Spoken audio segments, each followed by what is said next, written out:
Sangh Bellampalli branch నుంచి మా యొక్క నమస్కారాలు.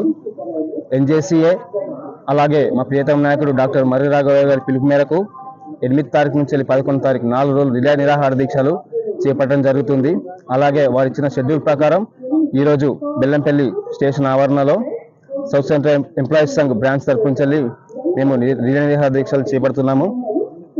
దీని యొక్క ఉద్దేశం ఏంటంటే ముఖ్యంగా 2004 తర్వాత ఎవరైతే రైల్వే రిక్రూట్మెంట్ అయ్యారో వారికి పెన్షన్ విధానం రద్దు చేసి పాత పెన్షన్ రద్దు చేసి నూతన పెన్షన్ విధానం అమలు చేశారు. దానికి వ్యతిరేకంగా మేము నిరసన తెలుపుతున్నాము. నూతన పెన్షన్ విధానం వల్ల కార్మికుడు చాలా నష్టపోతున్నాడు. ఆ భవిష్యత్తు అంధకారంలో ఉండబోతుంది. మా తరానికే కాదు, రానున్న తరానికి కూడా అంధకారం. వాళ్ళకు ఊహించుకుంటేనే చాలా భయంకరంగా రోజు ఎట్లుంటాయో. పాత పెన్షన్ ఉంటే ఒక సెక్యూర్ ఉండేది, జీవితము రిటైర్ అయినాక కూడా ఎవరి మీద ఆధారపడకుండా బతకగలిగేవాళ్ళం. అలాంటిది ఇప్పుడు మాకు పెన్షన్ లేదంటే రేపు మేము రిటైర్ అయితే ఎట్లా బతుకుతాం, పిల్లలు ఎట్లా బతుకుతారు, ఫ్యామిలీలు ఏమైపోతాయి అనేది ఉద్దేశం ఉంది.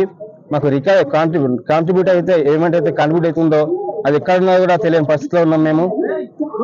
మంత్లీ రికవర్ అవుతున్నాయి, కాకపోతే ఆ పైసని ఈ గవర్నమెంట్ ఏం చేస్తుందంటే షేర్ మార్కెట్కి అక్కడిక్కడ వాళ్ళు మా పైసల్ని అధిక వడ్డీకి వారు షేర్ మార్కెట్లో ఇస్తున్నారు. కాబట్టి దీనివల్ల మేము చాలా నష్టపోతున్నాం.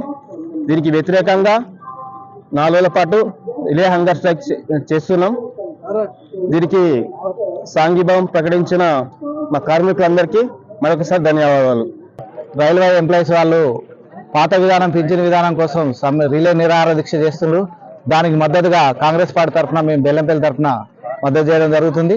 ఈ మద్దతు భాగంగా మేము రిలే నిరాహార దీక్షలో వాళ్ళతో పాటు పాల్గొనడం జరుగుతుంది.